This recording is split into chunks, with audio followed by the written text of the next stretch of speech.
Já voltamos com o programa A Notícia de Frente. Muito obrigado pelo carinho da sua audiência. Já recebemos aqui o candidato pelo Partido Novo, Paulo Henrique Grando. Muito obrigado por sua participação, Paulo. Obrigado. Eu que agradeço o convite, Haroldo, Paulo. Estamos aí disponíveis para começarmos esse bate-papo. Vamos embora. Olha, eu sinto uma angústia muito grande no seu programa eleitoral de televisão. Né? Todas as vezes que você entra no ar, eu percebo exatamente isso. Me parece que você quer mostrar tudo, mas não tem tempo para mostrar tudo. Eu li o seu projeto de governo por completo, todas as propostas, né?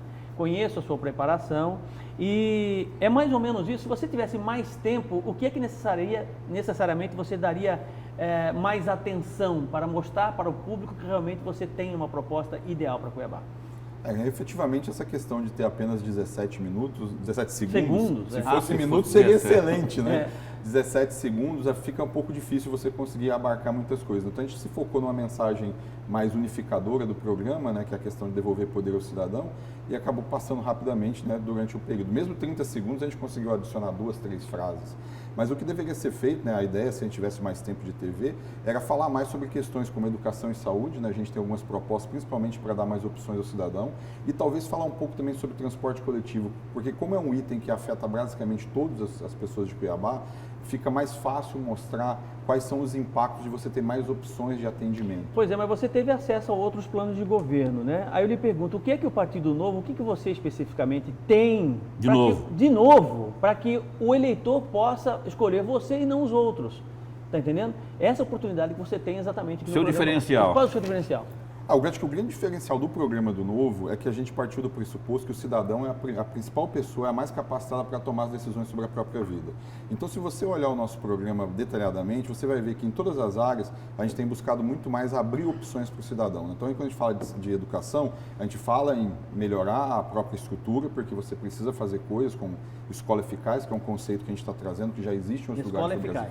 Que já existe em outros lugares do Brasil, né, para melhorar, mas a gente também precisa dar outras opções. Então, por exemplo, a ideia de ter escolas conveniadas, a prefeitura já tem creches conveniadas, a gente tem que avançar nesse sinal, e também a questão da bolsa estudantil para escolas privadas, que deu um pouco de polêmica. Mas a ideia é criar opções para o cidadão. Então, a gente não parte do pressuposto que a prefeitura é a única detentora da verdade. Então, a gente não sabe todas as formas de resolver, a gente sabe criar opções e deixar o cidadão tomar suas próprias decisões. Então, acho que esse é o grande diferencial entre o plano do Novo e dos outros planos. Essa escola, eu queria que você falasse mais sobre ela, porque é um modo diferente, inclusive, né, de se propor. Ela funcionaria assim, a locação, você identifica uma escola apta dentro de todos os requisitos, né, e contrata o serviço dela de prestação de serviço, como é que funcionaria isso? A escola conveniada é um modelo que já existe há algum tempo nos Estados Unidos, né, ela chama Charter School. No Brasil a gente tem alguns modelos funcionando, a gente tem um pouco em Porto Alegre, um pouco em Pernambuco. Como que ela funciona? A gente pega a estrutura do poder público, a gente pega a nossa escola e cede para uma organização sem fins lucrativos. Essa organização tem um contrato com o poder público em termos de metas de desempenho, satisfação dos pais, e você renova esse contrato, geralmente a cada 2 ou 3 anos, de acordo com o desempenho do contrato.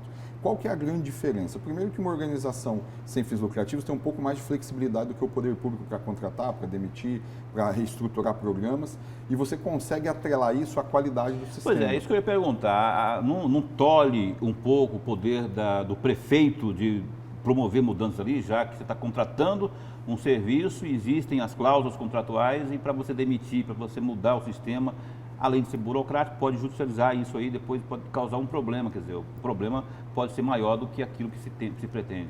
Eu acho que, inclusive, é justamente o contrário, porque como você já parte de um contrato em que você vai colocar tudo o que você deseja, você consegue efetivamente direcionar o desempenho.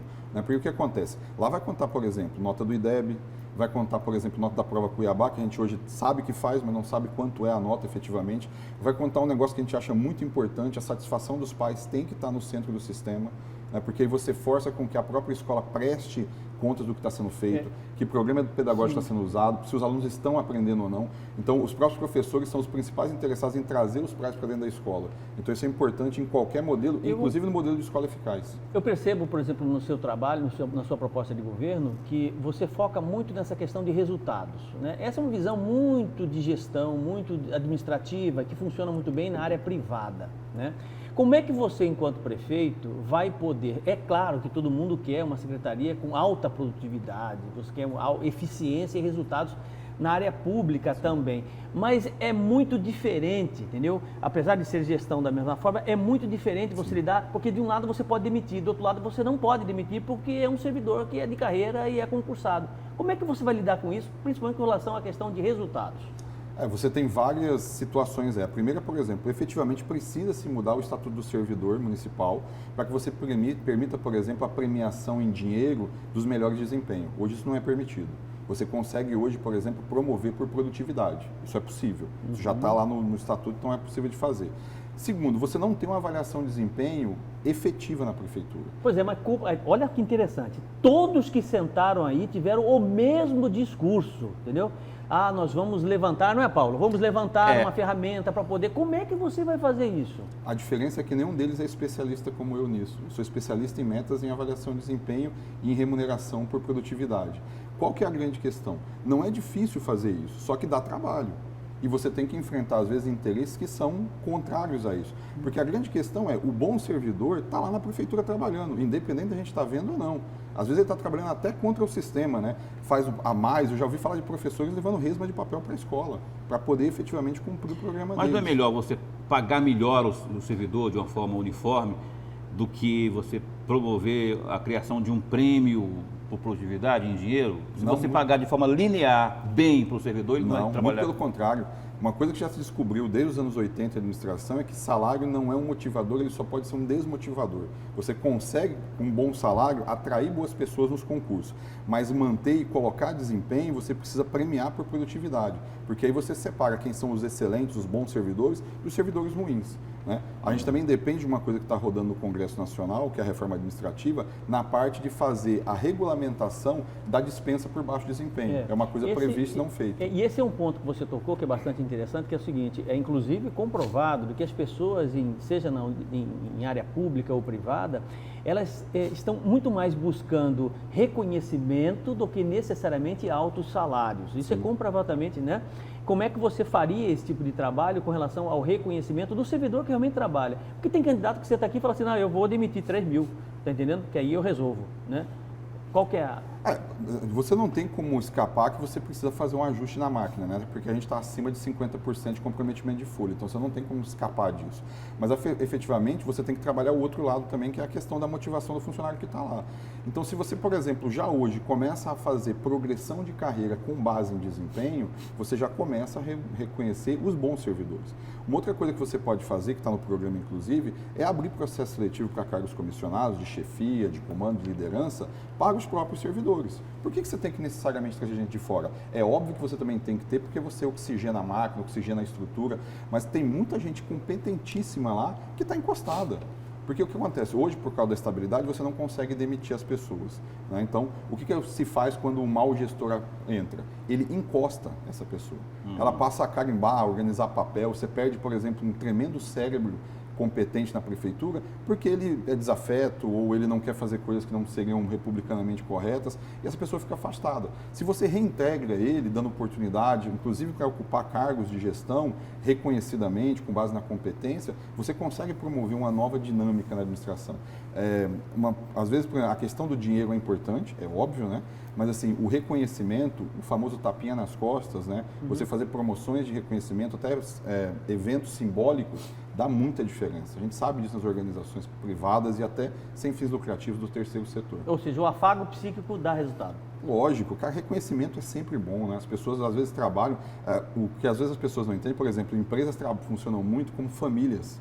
Né? Então, por exemplo, as pessoas se espelham muito no líder, no chefe, no principal gerente. Se há reconhecimento, por exemplo, muita gente fala assim, o pessoal não trabalha, mas você é o primeiro a chegar, você é o último a sair, a sua equipe é o seu reflexo.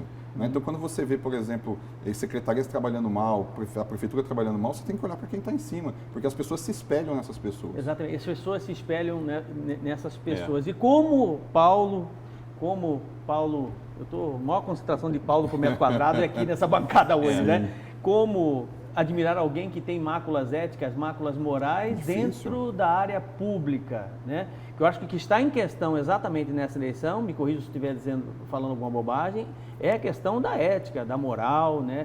Do combate à corrupção, da honestidade, né? Que são valores fundamentais em qualquer área. Não, com certeza, isso é um dos grandes debates dessa eleição, né? A gente precisa trocar as pessoas e começar a colocar pessoas que efetivamente vão fazer as coisas da forma correta. Mas você precisa ver como ele vai fazer isso, né? Porque simplesmente é muito fácil, e vocês começaram a falar várias vezes isso durante a entrevista, é muito fácil falar a bravata, né? Eu vou fazer isso, eu vou fazer aquilo. Mas o detalhe é o como, né? O detalhe é o como. Então, por exemplo, você precisa, por exemplo, para combater a corrupção, primeiro, diminuir um pouco a máquina, porque você cria muitas oportunidades. E que é um pouco a máquina? Falando de contingente X, quanto, vamos ser práticos aí, quanto tem de servidores na máquina hoje, quantas secretarias o senhor pretende reduzir, enxugar, enfim, como é que é isso? Bom, uma das metas é trazer a prefeitura de volta para dentro da lei de responsabilidade fiscal. Então a gente tem que cortar mais ou menos aí em termos de remuneração, salários e efetivo, algo em torno de 50 milhões de reais, para a gente voltar para em torno ali de 48,6%. Segundo, a gente precisa reduzir secretarias e a ideia, na verdade, no começo é unificar. Tem secretarias que são totalmente afins e estão separadas. Por exemplo, você pega, por exemplo, meio ambiente e desenvolvimento sustentável, habitação e regularização fundiária, mobilidade urbana, obras públicas, tudo isso, tudo isso é urbanismo, tudo isso é desenvolvimento urbano. De uma forma ou de outra é desenvolvimento urbano. Então, se você junta, a primeira coisa, quando você junta a secretaria, você perde secretários.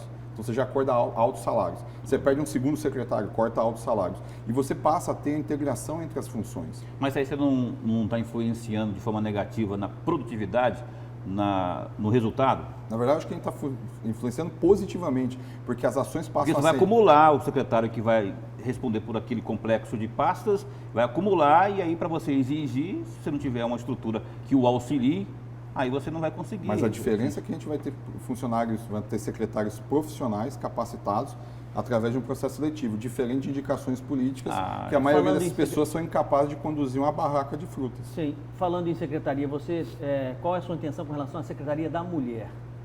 A princípio, mantê-la dentro da Secretaria de Políticas Sociais que a gente vai unir. Então, eu quero pegar assistência social, por enquanto continua. Porque qual que é a grande questão? Você não consegue hoje, de fora, avaliar efetivamente o que está acontecendo dentro da prefeitura. É impossível. Né? É só você pensar quando você vai comprar uma empresa. Quando você entra na empresa, é que você efetivamente consegue ver as principais coisas. Então, o que a gente vai fazer? Unificar para entender, né? Trabalhar durante um período e aí começar a ver que secretaria faz sentido, que políticas fazem sentido, como que a gente avança a partir daí. Você precisa ter um pouco de cautela também, né? Não é simplesmente eu estou olhando de fora, a gente tem uma visão parcial do que acontece e simplesmente vamos fazer tudo isso aqui, vamos tirar a tua secretaria, essa acaba, aquela não sei o quê. Você não conhece os programas. Sobre isso aí, claro. Eu queria, professor Haroldo, que o senhor comentasse. O senhor disse por enquanto continua, né?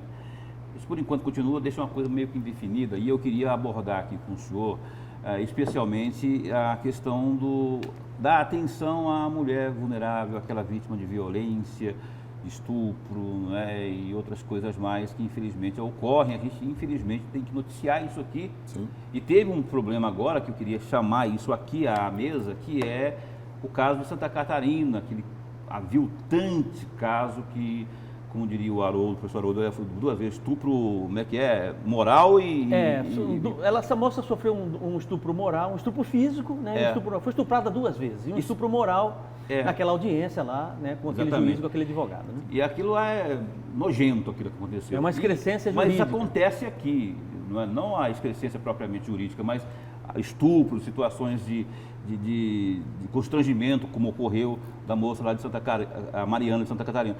Como que o senhor pretende acolher esse tipo de situação de mulher que passa por uma situação constrangedora como essa? O fato de não haver, talvez, futuramente a secretaria não impede que os programas continuem. Né? A questão de você ter a secretaria não é uma questão mais organizacional. Os programas, a prefeitura tem programas. Né? As pessoas falam muito sobre política social em Cuiabá, a prefeitura tem diversos programas. Só que a grande questão dos programas é o seguinte, eu não consigo saber, eu acho que nenhum de vocês, quantas mulheres foram atendidas na Secretaria da Mulher nos programas da prefeitura. A gente não sabe. Tem que estar lá para saber. Por exemplo, quanto é que foi gasto? A gente não sabe. O programa é efetivo? Qual que é o índice de qualidade do programa? É acolhimento e recolocação profissional? Porque ela vai ter que ter um novo lar, vai ter que ter um emprego se não tiver. Isso está escrito aonde? Onde está sendo feito? Então a prefeitura tem um problema muito grave de gestão em que todos os programas são muito baseados só na entrada. Não tem índice de qualidade de saída, que é essencial. Um programa social, quando ele é feito, o programa social é o último estágio, é quando a gente falhou em todas as outras categorias, né? A gente não conseguiu gerar emprego, o poder público não conseguiu criar um ambiente, tem que ter você não conseguiu fazer educação, você não conseguiu fazer saúde, então assim, a assistência social é o último momento, onde a gente falhou em tudo e agora nós vamos tentar remediar a situação. Só que você precisa fazer uma situação para remediar a situação e eliminar ou reduzir a vulnerabilidade. Você não vê isso nos programas. Tudo que é anunciado é quantas meninas entraram no Semenina, quantos idosos são atendidos no centro de convivência. Tá bom, mas o que a gente está fazendo na outra ponta? De requalificação, de saída, a gente não consegue saber. Mas aí você toca num ponto bastante importante que tem tudo a ver com gestão pública, que é a transparência, né? Como é que você vai fazer para ter uma ferramenta eficaz de transparência de todos os recursos que entram para a prefeitura e são aplicados? Está funcionando o portal Transparência? O senhor já... Eu conheço ele profundamente, né? Durante a fase de diagnóstico que eu tive que apresentar durante o processo seletivo do Novo, eu mexi muito nele. É um portal desenhado para os órgãos de controle. Para a população não serve. Ninguém consegue mexer naquilo. É muito técnico? Não, você imagina, por exemplo, uma pessoa, conseguir entender a diferença entre empenho, restos a pagar, liquidado. Não tem como. Então, assim, isso é para um órgão de controle. Tanto que até a prefeitura não compre 100% dos itens da lei. Compra em torno de 80%, 35%. Você tem que fazer um portal que seja a cara do cidadão. O que o cidadão quer saber? Quanto dinheiro veio para a escola do meu filho? Quanto dinheiro foi colocado no meu posto de saúde? Quais são os indicadores da secretaria, né? Quantas pessoas foram atendidas? Quais são os indicadores de saída? Se você faz um portal com a visão do telespectador, do cidadão, aí efetivamente ele consegue usar. Você pode até ter esse mais específico para os órgãos de controle, não tem problema. Mas você tem que ter uma visão do cidadão. O cidadão quer saber outras coisas. Né? Então, por exemplo, disponibilidade de medicamentos. Por que até hoje a gente não tem um aplicativo de disponibilidade de medicamentos na rede? É um negócio super simples. Eu queria, então, acerca, inclusive, desse fator transparência, que o senhor respondesse. O senhor sabe exatamente quantos milhões de reais vieram da União para o município de Cuiabá investir no combate à Covid? Ontem esteve aqui, nessa rodada de entrevistas, o atual prefeito candidato à reeleição, dizendo que para o combate sanitário da doença propriamente, 94 milhões, né? E aí, o senhor sabe se isso procede e se o dinheiro que veio, seja 24, seja 94, foi aplicado realmente, em que foi aplicado, tem essa informação? Ele, inclusive, disse que tem 35 guardado, para uma possível segunda onda. Então, esse valor, eu acredito que seja mais próximo do valor que ele falou mesmo. Veio realmente um valor expressivo para Cuiabá. Inclusive, em algum momento, teve uma discussão que a prefeitura devolveria 20 milhões, porque no final das contas estava desativando leitos ao invés de implantar. Exatamente, né? Foi lá na metade ali, estava reabrindo e estava nessa situação. Você tem no portal da transparência uma parte específica sobre Covid que é obrigatória, mas ela tem os mesmos problemas da outra parte comum. Né? Ela é feita para órgãos de controle olhar. A população não consegue entender efetivamente aonde está o dinheiro. Porque, na verdade, o que deveria aparecer é o seguinte: quantos leitos foram implantados? Você consegue saber, mas você tem que entrar no DataSUS, fazer uma consulta lá, e é um outro sistema, né? Então, assim, você tem que fazer uma varredura ampla. Então, para o cidadão comum, isso é impossível, até porque, assim, ele tem preocupações muito maiores, né? Ganhar vida, pagar boleto, educar os filhos, né? Cuidar da saúde. Então, você não tem preciso essa informação? Essa informação não, se foi efetivamente utilizado, não. E o cidadão comum certamente não tem, né? Não, o comum com certeza não tem. A gente consegue ver alguma coisa lá, mas ainda assim você não consegue ter efetiva... Por exemplo, o município de Cuiabá registrou mais de 1.000 óbitos, né, por conta da Covid. O senhor acha que se esse recurso que veio fosse aplicado da forma devida, teríamos um número menor? Eu estou falando em termos de não só de UTI, mas também do kit Covid e outros aparelhos, né, respiradores, enfim. Eu vou te falar que o recurso nem foi o grande problema. O problema foi um erro completo de abordagem. Né? Você, por exemplo, a prefeitura foi muito rápida em fechar e muito lenta em recapacitar o sistema de saúde. Né? Então, você estava falando sobre, por exemplo, o paper do Imperial College, né? Que motivou toda essa abordagem de isolamento horizontal. As pessoas que leram não entenderam. Eu li as 2 primeiras versões do paper. E o que está dito lá é o seguinte: você não vai eliminar a doença, não vai detê-la. Isso é impossível. O que você tem que fazer é suavizar a curva. Só que isso foi completamente esquecido. Ninguém estava pensando em suavizar a curva, estava todo mundo pensando em manter as pessoas em casa e deter completamente os óbitos, o que é impossível. Fecharam no susto, né? Então, pois é, como que você pode, o governante, que deveria ser a pessoa mais capacitada para atuar, entrar em pânico, porque foi o que aconteceu, reagir de maneira desmedida e tomar decisões totalmente não cautelosas? Então, esse foi o grande problema. Por exemplo, você tinha cidades no Brasil já tratando precocemente, como, por exemplo, Floriano, no Piauí, como Porto Feliz, em São Paulo, e ninguém estava olhando essas situações. Falar, mas talvez não funcione. Eu falei, gente, mas assim, é melhor a gente tentar alguma coisa que tem risco baixo ou vamos tentar uma abordagem que tem risco altíssimo em perda de empregos, em depressão. Fez-se uma coisa que é impensável, né? Nós assustamos as pessoas a ponto assim, não venha para o posto de saúde a não ser que você tenha com sintoma grave. Você citou aí uma questão da economia, não é? Eleito Paulo Henrique Grando, o que o senhor pretende fazer para retomar? Houve uma série de decretos, né, aqui em Cuiabá, recentemente, lockdown aqui, toque de recolher acolá, enfim, aí o comércio foi fechado, depois foi reaberto, enfim. O que o senhor pretende fazer? Muitas famílias tiveram sua economia dilacerada em função disso. O que o senhor pretende fazer para retomar isso? A prefeitura, eu tenho visto bastante candidatos dizendo propostas mágicas, né? Tem gente dizendo que vai emprestar juros zero, tem gente que está dizendo que vai criar empregos. A prefeitura não consegue fazer isso. Toda vez que ela se mete... Toda vez que a prefeitura se mete a fazer isso, o que ela faz é desperdiçar recurso público e não ter resultado nenhum. O que a prefeitura tem que fazer é melhorar o ambiente de negócio. Precisa pessoas que são empreendedores abrirem negócios. Só que, por exemplo, a Lei de Liberdade Econômica continua empatada em Cuiabá, né? Da última vez ela estava aprovada, mas a prefeitura questionou, por exemplo, a questão das atividades de baixo risco, voltou e agora ela foi recém-aprovada nas comissões. Então ainda vai a plenário. Essa lei já tem, o governo federal aprovou na metade do ano passado, foi dada entrada na Câmara no ano passado e ainda a gente não consegue fazer isso. E a Prefeitura, inclusive, já existe uma lei de alvará automático. A Prefeitura diz que não consegue implementar. Você, inclusive, diz no programa de governo seu, no programa eleitoral, de que o Estado, né, a Prefeitura, acaba atrapalhando as pessoas, né? Atrapalhando as pessoas. E percebe-se ideologicamente que o Partido Novo dá mais espaço para o cidadão e menos espaço para o Estado, né? Até onde vai a liberdade do cidadão, considerando que ele é partícipe desse sistema? A grande questão é que, por exemplo, como você decide como limitar a liberdade do cidadão? Você tem que tomar uma decisão muito bem informada. Durante a pandemia, a gente viu que, na verdade, não foi isso que aconteceu, né? Você, por exemplo, toma decisões e não pensa nas consequências. Qual que é o ônus? Porque as pessoas esquecem, por exemplo, quando a prefeitura toma uma decisão drástica de fechar, quem é que vai pagar o ônus? Não é a prefeitura, é o cidadão, o qual não tem como se defender disso. Né? Então você tem que ser muito cauteloso no uso do poder, muito prudente, o que não acontece. Então onde está esse limite? Quando a ação do particular compromete de forma decisiva, imediata e tangível o coletivo. E não é o que você vê a gente fazendo teorias fantasmagóricas de que isso vai acontecer. Então, por exemplo, por que a prefeitura tem que determinar qual é o horário de funcionamento dos negócios? Isso não é função dela. Isso é função do empreendedor junto com os sindicatos para discutir que horas eles vão trabalhar, se a legislação já permite adicionais. Né? Então, ninguém está sendo lesado. E o empresário que sabe se precisa ou não ficar, porque o cliente dele vai ou não. Mas a prefeitura vai lá e coloca no alvará o horário de funcionamento. E se exceder o horário de funcionamento, vai ser fiscalizado e possivelmente multado. Então, essa é a prefeitura atrapalhando as pessoas no que ela não tem competência nenhuma. Uma loja de departamentos, uma grande loja de departamentos aqui, para se instalar no município de Cuiabá, segundo o seu proprietário, teve dificuldades muito grandes por conta da burocracia. Justamente por conta da burocracia, chegou ao ponto de quase deixar de abrir essa nova loja que emprega hoje mais de muitas dezenas de servidores. Mas o pequeno também enfrenta esse tipo de burocracia. Não, e isso não é exceção. Como fazer para resolver isso?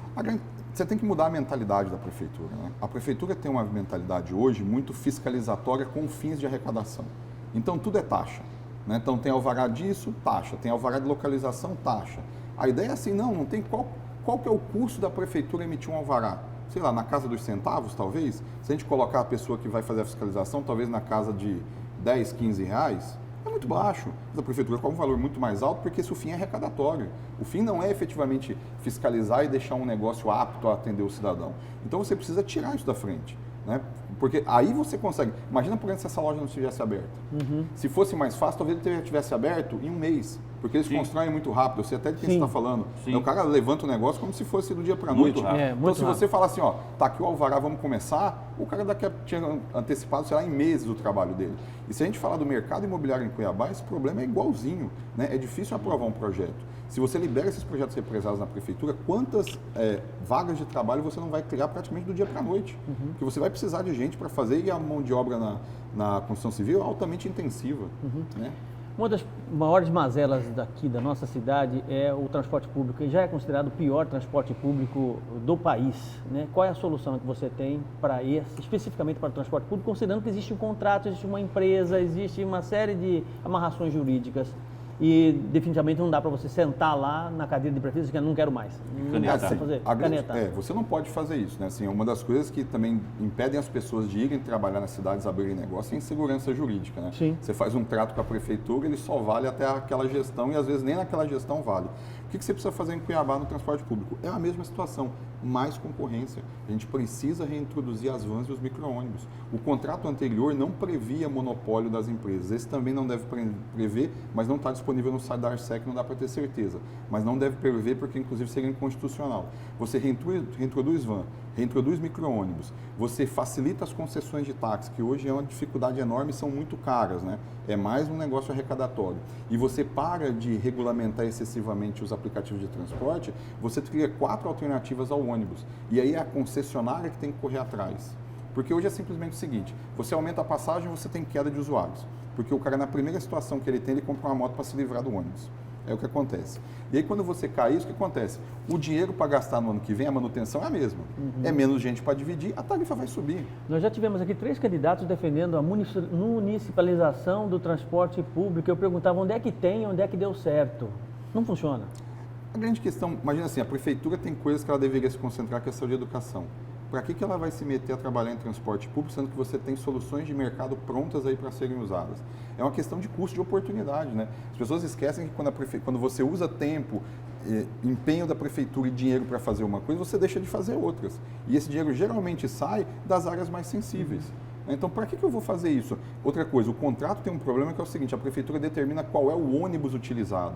Isso é um absurdo. Por que eu tenho que determinar o ônibus? Eu poderia determinar, por exemplo, só as características de atendimento. Tem que ter Wi-Fi, tem que ter ar-condicionado e tal. E aí, por exemplo, no Sucuri, por exemplo, a própria concessionária pode usar um micro-ônibus, porque vem com menos gente.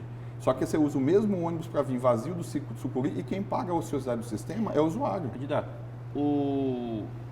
como que o senhor pretende, eleito, combater a corrupção na gestão municipal, dado que o senhor terá que ter governabilidade e um dos principais motivadores da corrupção é o chamado toma lá, dá cá. Para se compor, o cara quer indicação, quer, enfim, lotear a secretaria tal, porteira fechada, etc, etc. Como o senhor pretende lidar com, especialmente Câmara Municipal, que ali todo mundo tem interesse?